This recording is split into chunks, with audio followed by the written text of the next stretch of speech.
Hello, I'm Alex Jones, a syndicated radio and television host based in Austin, Texas. And for many years, I've been exposing the criminal activities of the global elite, also known as the New World Order.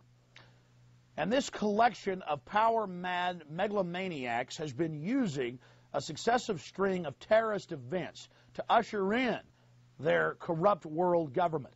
A world government where populations, their own documents show, will be herded into compact cities, will be issued national ID cards, and yes, even implantable microchips.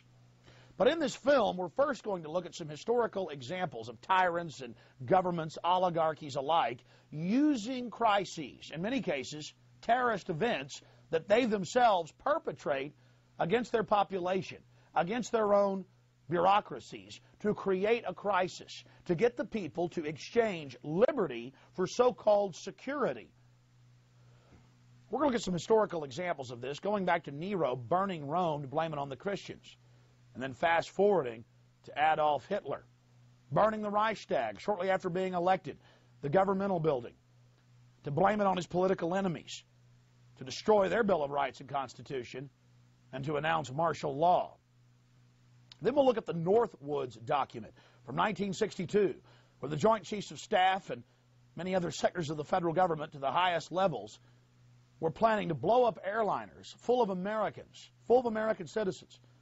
Then we're going to fast forward to the federal government training the drivers, cooking the bomb in the horrible attack, the first attack on the World Trade Center in 1993. They were caught doing it. It was in the news, but got brushed aside. The FBI was caught on videotape admitting it, bombing the World Trade Center complex to get their agenda through.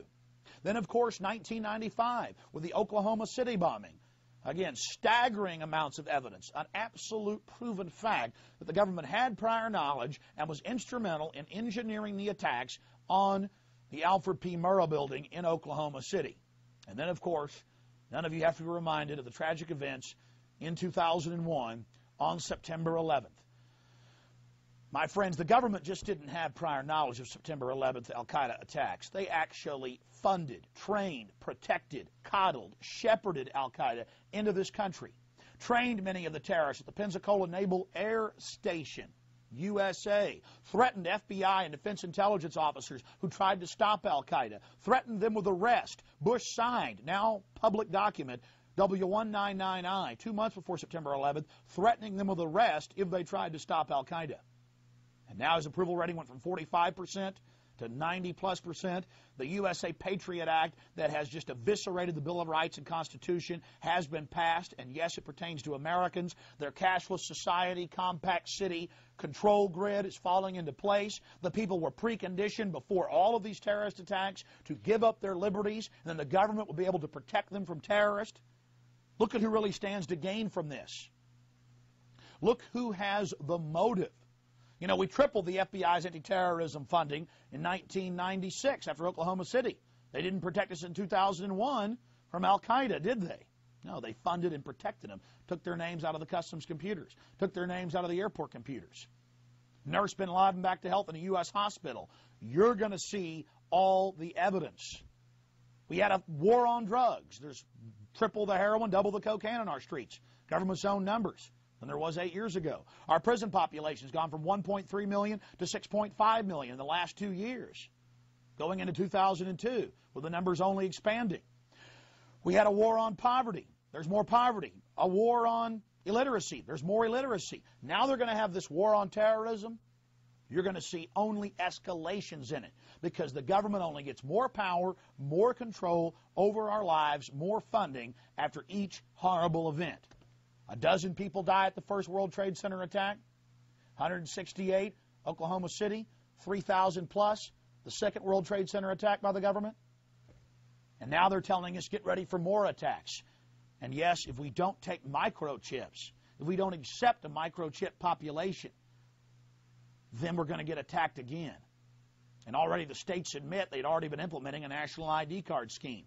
And then, of course, the total goal. Why the New World Order is pushing all of this. We know they want tyranny. We know this global government is behind it. They're now publicly talking about a New World Order.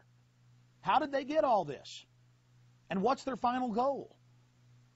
A world population reduction of 80%, everyone crammed into compact cities, and yes, the United Nations is preparing to release mass plagues on the earth because the elite want the life extension technology for themselves. They know that technology is a double-edged sword that can be used to empower humanity or that can be used to totally enslave humanity. And they know they're in a race against time, that their window of opportunity is closing.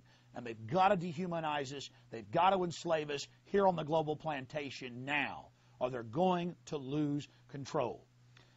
The New World Order is run by absolutely ruthless individuals, hell-bent on dehumanizing the entire human community, obsessed with total control. These megalomaniacal Satanists are absolutely sworn to the creation of a worldwide tyranny called the New World Order.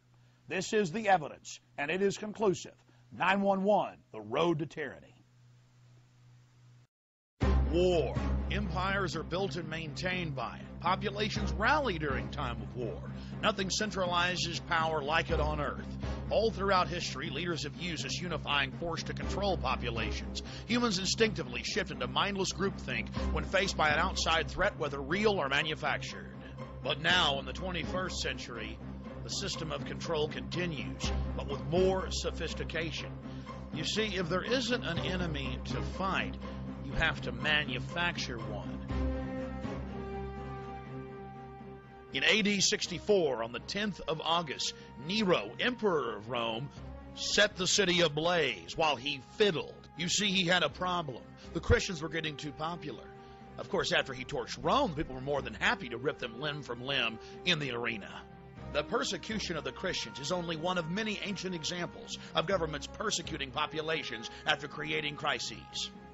On February 15, 1898, treason was committed by William McKinley's Navy when they blew up their own ship in Havana Harbor to create a pretext for war with the Spanish government.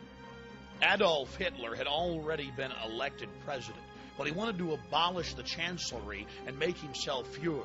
And to do that, he had to create enough of a crisis to create massive levels of fear in the population so that they would willingly lay down their republic and give it into the hands of this monster.